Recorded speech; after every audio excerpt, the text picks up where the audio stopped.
Hey, what's happening? Big K.A.Vuton, we at the top. So, Yella Beezy songs to be used in murder for hire trial in the Mo3 murder. Now, again, I'm not surprised by this. A lot of these hip hop court cases, they debate whether to use or not to use a lot of the time. So, in this case, it happened. If you don't know, at the time Mo3 passed away, I believe like a couple days after K.A.Vuton in 2020.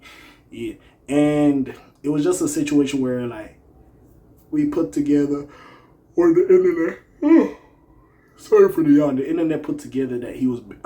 There was a lot of friction between Yella Beezy and Mo3, which um, basically at the timing of his death looked like they might have been some involvement. Now time went on, and we was just like, okay, these niggas was arguing, cool, whatever have you, but at some points with certain affiliations to some of the people that got locked up, having affiliations with Yella Beezy and Trap Boy Freddy, was like, okay, maybe there's a situation transpired here. To the point, I believe it was either late last year, 2025, or early 2026, when they came out to say that, oh, that Yella Beezy has been indicted on a murder for hire situation, and he's actually involved in this situation. And they basically put money up to get Mo3 smoked. You know what I'm saying? Now, again, before I really get into this, rest in peace to Mo3. Again, I was a fan of his music. I always checked out his albums and shit, so I was sad when he passed away.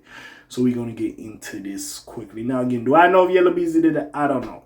Nah, it's a little spooky. It looks a little weird. I ain't going to act like this don't look away. But even with that being said, we're going to get in here and we're going to talk about it. Yella Beezy and his legal team have been fighting to keep lyrics out of his upcoming trial, but as it turns out, the fight was lost. Judge Chica, oh my God, judges, y'all last names is difficult to say. Anyam, hey Chica, that's what we're gonna call you, made a significant ruling in court ahead of the Yella Beezy murder for hire trial. Yella Beezy is accused of hiring Keywan White to unalive rapper Mo3. Now, a couple of Yella Beezy songs can be used as evidence in the alleged crime. Yella Beezy and his legal team had been fighting to keep rap lyrics out of the courtroom. Basically, you know, rappers like, oh, I'm fabricating a life, I'm setting a lifestyle, this ain't true events. But hey, if it really links up, we might have to talk about it. Like, if they ever really did a situation with K.A.Vuton and FBG ducking them, it's like, it's hard not to play them songs, because Vaughn was talking crazy. But anyways.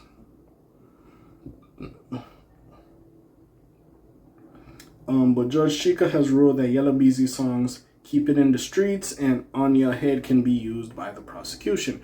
Furthermore, the Mo3 song 219 can also be presented as evidence. The song touches on the shooting of Mo3's associate, Rolly Pete. According to XXL, songs aren't the only thing that can be used as evidence. Social media posts from Mo3 or Mo3, whichever one, and Yella Beezy can be used. Furthermore, Beezy's Vlad TV interview from 7 years ago can also be used.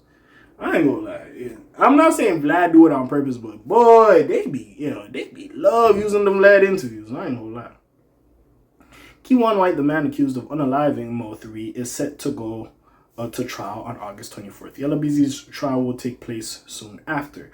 During the fight to keep rap lyrics out of the court, Beezy's legal team brought in Dr. Eric Nielsen. The University of Richmond professor has expertise in the area of rap lyrics and their history of being used in court. That's crazy. You could be an expert in that. But anyways, it was here that he made an argument against them being permissible. People found rap lyrics to be far more literal than the exact same lyrics characterized as country, Dr. Nielsen explained. If they're saying I did this or I did that, it can sound like a straight confession. It is a perfect way to send people to jail or for something they did not do. This set a bad precedent for freedom of speech in hip-hop. Allowing lyrics to be used is a slippery slope. Unfortunately for Yella Beezy, the decision has been made. Fine. Yella Beezy, I don't know what's going to happen. It's one of these situations, I just really don't know what's going to happen with this one. I can't really say anything. I just don't know what's going to happen with this one. Yeah, because they're going to use all lyrics. We're going to see, nigga. I just will say that shit is spooky. That shit with you and Trap Boy Freddy, like some of the IG back and forths and all that other shit. It's just spooky, bro. At this point, we will see what transpires. I personally don't know how this will go, but it's just a spooky situation at this point. So we will see exactly what is going on. But besides all that, you already know what it is. It's your friendly neighborhood K.A. signing off for today. Again, this ain't really a long one. We just talk about the lyrics being used in court. We'll have a proper conversation when this shit finally takes place. It's taking long enough, but again, when it finally takes place, we'll have a longer conversation about it. It's like a little update anyways. But yeah, besides that, you already know. Like, subscribe, hype. Friendly neighborhood K.A. signing off for today. Black TJ did while they're doing this thing. My name ring bells like Quasi Motor. Hit like, subscribe, and hype. You trying to hear a little bit more. You heard me. And I'm gone. Slimes and peace, y'all's gang.